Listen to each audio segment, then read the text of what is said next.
جناب عثمان غنی بہت بڑے امیر تھے، بہت بڑے امیر المومنین تھے، لاکھوں مربع میل پہ حکومت تھی۔ چند سو آدمیوں نے آ کے گھیر لیا عثمان غنی کے گھر کو، اور کربلا میں تو 3 دن پانی بند رہا ہے، حضرت عثمان غنی پہ 40 دن پانی بند رہا ہے، 40 دن۔ اور حضرت امام حسین کے خیموں کے گرد تو پہرا دینے کے لیے جناب عباس تھے۔ اور میں تاریخ کے سارے معتبر حوالے عرض کر سکتا ہوں کہ جب حضرت عثمان غنی کو خطرہ ہوا تو مولا علی شیر خدا نے امام حسن اور حسین کو تلواریں پکڑائیں اور فرمایا دروازے کے آگے کھڑے ہو جاؤ، کوئی بدبخت تمہارے خالو عثمان غنی کے دروازے تک جانے نہ پائے۔ اور اس دروازے سے پھر گیا بھی کوئی نہیں، اس لیے کہ وہاں حسنین کریمین کا پہرا تھا۔ جو گیا بے ایمان تو پیچھے سے چڑھ کر کے گیا۔ حضرت عثمان غنی لاکھوں مربع میل کا حکمران، جہاں جس کے پاس چند ووٹ ہوں وہ دندناتا پھرتا ہے، جس کے پاس 4 باڈی گارڈ ہوں اس کی بات وہ کرتا ہے تو ہوا میں۔ حضرت عثمان غنی کے پاس ہزاروں کی فوج ہے، چند 100 لوگوں نے آپ کے گھر کو گھیر لیا، شہید کرنا چاہتے ہیں۔ جناب عثمان غنی رضی اللہ تعالیٰ عنہ کے پاس حضرت علی رضی اللہ تعالیٰ عنہ، کئی اور لوگ گئے۔ کہا عثمان 3 باتیں ہیں، یا تو ہمیں اجازت دو، یا تو تم تھوڑی دیر کے لیے خلافت چھوڑ دو، حکومت چھوڑ دو، چند دنوں کے لیے کسی اور کو امیر بناؤ۔ جناب عثمان کہنے لگے مجھے تو حکومتوں سے دلچسپی نہیں، لیکن میں چھوڑ نہیں سکتا، اس لیے کہ میرے مصطفیٰ کریم علیہ السلام نے مجھے فرمایا تھا عثمان اللہ تجھے قمیض پہنائے گا، لوگ اتارنا چاہیں گے پر تم اتارنا نہ۔ فرمایا میں سمجھ گیا ہوں، اس سے مراد یہی ہے، میں نہیں چھوڑتا۔ کہا عثمان پھر اس طرح کریں، ہمیں اجازت دیں، یہ چند 100 لوگ ہیں، ہماری تلواریں چند منٹ میں فیصلہ کر دیں گی۔ جناب عثمان غنی فرمانے لگے میں نبی پاک کا شہر اپنی وجہ سے خون میں رنگ دوں، میری وجہ سے؟ نبی پاک علیہ السلام نے فرمایا تھا ایک مینڈا ہوگا، بکرا، جس کی وجہ سے میرے مدینے کی گلیوں میں خون بہے گا، میں وہ بکرا نہیں بننا چاہتا۔ فرمایا میں نہیں چاہتا میری وجہ سے خون بہے اور حضور کے مدینے میں بدامنی ہو۔ عثمان کی جان جاتی ہے تو جائے، پر نبی پاک کے مدینے میں شور نہیں ہونا چاہیے۔ اے پائے نظر ہوش میں آ، یہ کوہ نبی ہے، آنکھوں سے بھی چلنا یہاں بے ادبی ہے۔ تو کہا عثمان پھر اس طرح کرو، کچھ دنوں کے لیے مکے چلے جاؤ۔ میری بات کی سمجھ آ رہی؟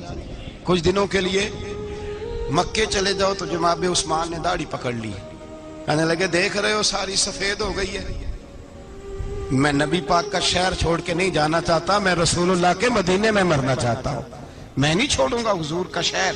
یہ انداز ہے جناب عثمان غنی۔ بڑا ستایا گیا حضرت عثمان غنی کو، پراپوگنڈے کیے گئے، آپ کے خلاف مہم چلی، عبداللہ ابن سبا نے بڑی مہم جوئی کی آپ کے خلاف، یہودیوں نے مسلمانوں کا روپ دھار کر بڑا آپ کو ستایا، تکلیفیں دی، جی آپ اپنے رشتہ داروں کو بڑا دیتے ہیں، فرمایا کرتے تھے جیب سے دیتا ہوں، مال خزانہ سے نہیں دیتا۔ حضرت عثمان غنی رضی اللہ تعالیٰ عنہ کو بڑا ستایا گیا۔ یہ وہ واحد ہستی ہے حضرت عثمان غنی جنہوں نے شہادت قبول کر لی لیکن تلوار نہیں چلنے دی، لوگوں کو ایک دوسرے کے گلے نہیں کاٹنے دی، وہ شخصیت ہے حضرت عثمان غنی کی، لیکن بڑا ستایا گیا، بڑا پراپوگنڈا۔ مجھے بتائیے اس کے بارے میں اللہ قرآن کی آیتیں نازل کر دے، اور جس کے بارے میں مصطفیٰ کریم ایک بار نہیں تین بار جنت کی بشارت عطا کر دے، کوئی بندہ ہمیں تاریخ بتائے، حوالے دے، کہانیاں سنائے، تو ہم اس کی کہانیاں دیکھیں گے یا نبی پاک کا فرمان دیکھیں گے؟ بولیں، جا کے بولیں، جا کے۔ کسی کہانی پر کبھی بھی کان، بس ایک حدیث میں نے بڑی دفعہ سنائی ہے، پھر سناتا ہوں، ترمذی میں ہے، نبی پاک جنازگاہ تک گئے جنازہ پڑھنے، یا رسول اللہ فلاں آدمی انتقال کر گیا، جنازگاہ تک تشریف لے گئے جنازہ پڑھانے، لیکن جنازگاہ تک پہنچ کر محبوب نے فرمایا اس کا جنازہ نہیں پڑھانا۔ یا رسول اللہ کیوں؟ فرمایا اس لیے کہ یہ عثمان غنی سے بغض رکھتا تھا۔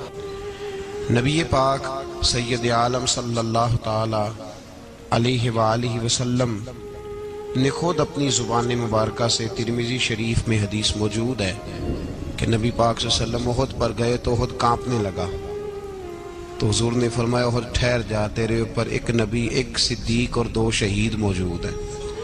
تو وہ 2 شہید کون تھے؟ ایک حضرت عمر فاروق، ایک حضرت عثمان غنی رضی اللہ تعالی۔ خود حضور نے فرمایا۔ حضرت عثمان غنی کی جو نانی ہے نا، یہ نبی پاک کی سگی پھپھی ہیں۔ حضرت عثمان غنی رضی اللہ تعالیٰ عنہ کی جو نانی ہیں وہ حضور کی سگی پھپھی ہیں۔ یہ چوتھی پانچویں نسل میں جا کے اللہ کے رسول صلی اللہ علیہ وسلم کا خاندانی بنتا ہے۔ اللہ کے محبوب علیہ السلام کی 4 بیٹیاں تھیں، اور چاروں کی چاروں حضرت خدیجۃ الکبریٰ رضی اللہ تعالیٰ عنہ کے بطن سے پیدا ہوئی تھی۔ 4 بیٹیاں۔ حضور صلی اللہ علیہ وسلم نے پہلے اپنی بیٹی حضرت رقیہ کا نکاح حضرت عثمان غنی رضی اللہ تعالیٰ عنہ کے ساتھ فرمایا، ان کا انتقال ہو گیا تو محبوب نے دوسری صاحبزادی جناب ام کلثوم رضی اللہ تعالیٰ عنہ کا نکاح حضرت عثمان غنی کے ساتھ فرما دیا۔ 2 شہزادیاں، 2 بیٹیاں۔ یہ جو کہا جاتا ہے نا عثمان ذو النورین، عثمان ذو النورین کا مطلب ہے 2 نوروں والا۔ 2 کچھ بادشاہ قسم کے لوگ ہیں، بیٹیوں کو نور مانتے ہیں، باپ کو نہیں مانتے۔ نبی پاک کی دونوں بیٹیوں کو نور مانتے ہیں، لیکن ان کے والد نبی پاک صلی اللہ علیہ وسلم کے بارے میں باتیں گول کر جاتے ہیں۔ 2 بیٹیاں نکاح میں آئیں تو کیا لقب ہوا؟ عثمان۔ اور مزے کی بات یہ ہے کہ حضرت عثمان کو ذو النورین مولا علی شیر خدا کہا کرتے تھے، حضرت علی کہا کرتے تھے عثمان تو ذو النورین ہے، 2 نوروں والا۔ بریلی کے امام فرمانے لگے تیری نسل پاک میں ہے بچہ بچہ نور کا، تو ہے نے نور تیرا سب گھرانہ نور کا۔ اور کہنے لگے نور کی سرکار سے پایا 2 شالہ نور کا، نور کی سرکار سے پایا 2 شالہ نور کا، ہو مبارک تجھ کو ذو النورین جوڑا نور کا۔ مبارک دے رہے ہیں دوسری شادی پر، کہتے ہیں ہو مبارک تجھ کو ذو النورین جوڑا نور کا۔ تو حضرت عثمان غنی رضی اللہ تعالیٰ عنہ 4 5ویں مسلمان ہیں۔ حضرت ابوبکر صدیق رضی اللہ تعالیٰ عنہ تاجر تھے، تاجروں سے ان کی دوستی تھی۔ حضرت عثمان غنی بھی تاجر تھے، تو جناب سیدنا ابوبکر صدیق نے انہیں تبلیغ کی تو وہ مسلمان ہو گئے۔ جب کلمہ پڑھا تو چچا نے باندھ دیا گھر کے اندر، کئی دن باندھے رکھا، کہنے لگا دین چھوڑنا پڑے گا۔ تو آپ نے فرمایا وہ تو جگہ ہی ایسی ہے جو ایک دفعہ گیا ہے دوبارہ چھوڑ سکتا ہی نہیں، ہو ہی نہیں سکتا۔ حضرت عثمان غنی سابقون الاولون میں سے ہیں، ابتدائی لوگوں میں سے۔ ان کی زندگی کے بڑے حسین واقعات ہیں، آپ جانتے ہیں۔ میں 2-3 باتیں صرف ان کی حوالے سے عرض کروں گا۔ ہر آدمی میں ہر صلاحیت ہوتی ہے، لیکن کچھ چیزوں کا غلبہ ہوتا ہے، کچھ چیزوں کا غلبہ ہوتا ہے۔ حضرت عثمان غنی میں 2-3 چیزوں کا بڑا غلبہ تھا۔ سخی تھے تو دریا سے بھی زیادہ سخاوت فرماتے تھے۔ مالاں والے سخی نہیں ہوندے تے سخیاں کل مال نہیں ہوندا، ایتھے اوتھے دوویں جہان نہیں، سخی کنگال نہیں ہوندا۔ حضرت عثمان غنی رضی اللہ تعالیٰ عنہ بہت بڑے سخی تھے، اتنے بڑے تھے کہ غنی کہہ دیا اللہ کے رسول نے۔ عثمان غنی تھے، ہر وقت ہی سخاوت، ہر وقت ہی سخاوت۔ اللہ کے رسول صلی اللہ تعالیٰ علیہ وسلم نماز پڑھ کے نکلے، جنت البقیع والی جگہ حضور کو پسند آ گئی۔ فرمایا کچھ صحابہ آتے ہیں یہاں تو انہیں سواریاں کھڑی کرنے کا مسئلہ ہے، آج کل نہیں مسئلہ ہوتا پارکنگ کا، اس زمانے میں اونٹ گھوڑے باندھنے کے لیے حویلی چاہیے تھی۔ تو حضور علیہ السلام آ کے بیٹھے تو فرمایا جگہ بڑی اچھی ہے، کبھی مل جائے نا تو صحابہ کو سواریاں باندھنے کے لیے اچھی رہے گی۔ عثمان پیچھے بیٹھے تھے، وہیں سے گردن جھکائی اور پیچھے سے نکل گئے۔ حضور نے فرمایا ادھر آؤ، کہاں جا رہے ہو؟ کہا یا رسول اللہ جو جگہ آپ نے کہی ہے میں دیکھنے جا رہا ہوں۔ تو حضرت عثمان غنی دیکھنے گئے، جب واپس پلٹے تو میرے کریم نے فرمایا عثمان دیکھ آئے ہو، دیکھ آئے ہو، دیکھ آئے ہو؟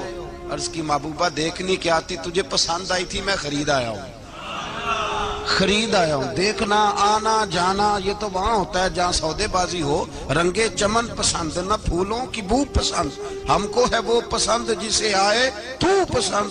بات ختم ہو گئی، آپ کو پسند آئی تھی، میں نے خرید لی۔ میرے رسول پاک صلی اللہ علیہ وسلم کے ساتھ پتہ نہیں لوگ کہاں بیٹھ کے دین پڑھتے ہیں، اختلاف ثابت کرتے ہیں، جو جگہ مصطفیٰ کو پسند آئی عثمان نے خریدی، اس جگہ پہ سیدہ فاطمہ الزہرا کا مزار بنا ہوا ہے۔